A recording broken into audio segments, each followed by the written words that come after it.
Hi, everybody. Welcome to Bench Racing. My name is Steve Hansen, and going to go over the weekend that was Darlington. The truck race was won by Corey Heim.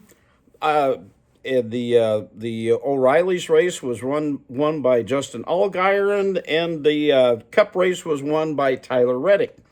So all in all, everybody, I thought the overall racing at Darlington was pretty good with all three series. I didn't get to see all of the Craftsman Truck and the O'Reilly Series races, most of it, but to me it was typical Darlington, and you keep hearing the arrow word tossed about, but Darlington, I don't know that they kept talking about getting in clean air and this and that, and I don't know. To me, it still boils down to I don't know, setups maybe, horsepower. Now, Toyota seems to have kind of a grip on the horsepower thing, because it seems like the Toyotas in the truck and the Cup Series seem to run. They did seem that when it comes to the horsepower part of it, it seems like Toyota's got something figured out that the other manufacturers don't. That being said, Chevrolet and Allgaier, uh, they maybe have the edge in the O'Reilly series. I don't know. You don't see. I mean, Toyotas have been up there, but I don't know. It just seems to me at the end of the day with the Craftsman Truck and the O'Reilly series that it's more setup and driver, and it's just kind of the way the chips fall, if you will, on who wins that one. Shifting to the Cup side, Brad Keselowski had a really good run yesterday. You had Kyle Larson up to the front at times. You had several comers and goers, but primarily Keselowski was up there for a good amount of time. And once again, they were talking about clean air and this and that, but by and large, the two main cars, and one, Tyler Reddick wound up winning it, but the main car that we never got to see a whole lot of, and unfortunately it was due to pit stop issues again, was Ryan Blaney. Man, I'm surprised with Penske and the resources they have that team continues to struggle with the pit stops that they do.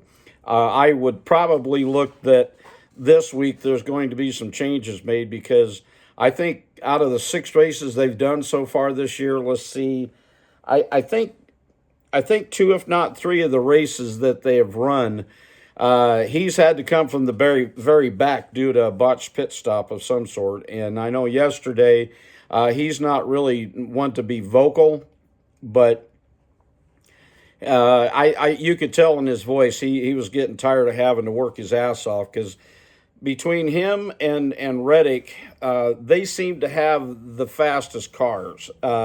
If memory serves me correct, and I don't, this I do no notes with or anything. I just kind of wing it, everybody. But he came from him, and Kosovar was another one that came from all the way back there, by the way.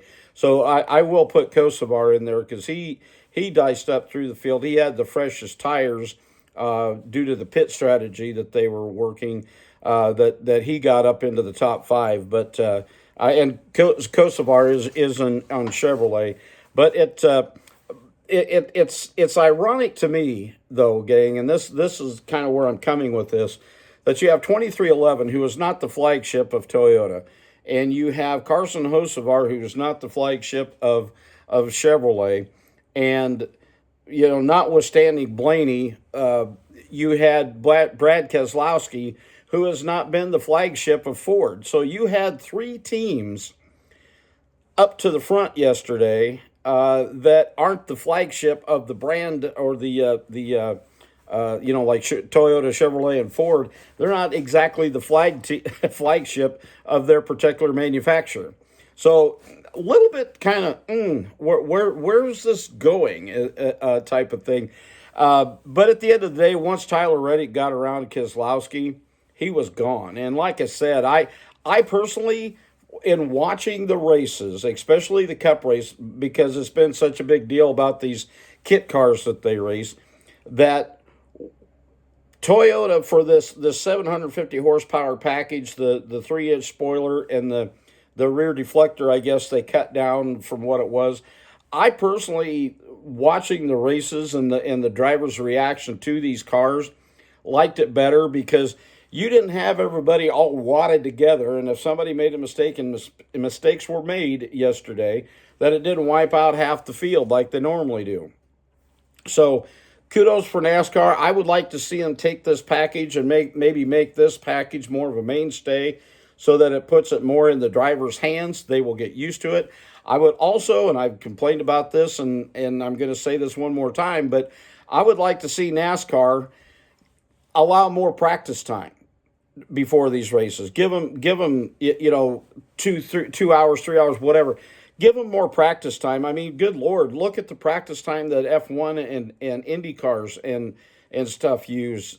These guys are professionals, but the simulator is just exactly that. It simulates things, but it's not like actually being there. So giving them more practice time and possibly a few more adjustments on the car from that practice time. But anyway, overall, everybody, I thought I enjoyed the races. I really did. I realized that some kind of were ho-hum with it or whatever, but I rather like some strategy. I like to watch driver input, so it's not like a bunch of slot cars going around there. So, again, I thought the racing was really good. We will see what Martinsville brings with this weekend. So, with that, everybody, please give a like and give a comment. Subscribe if you haven't.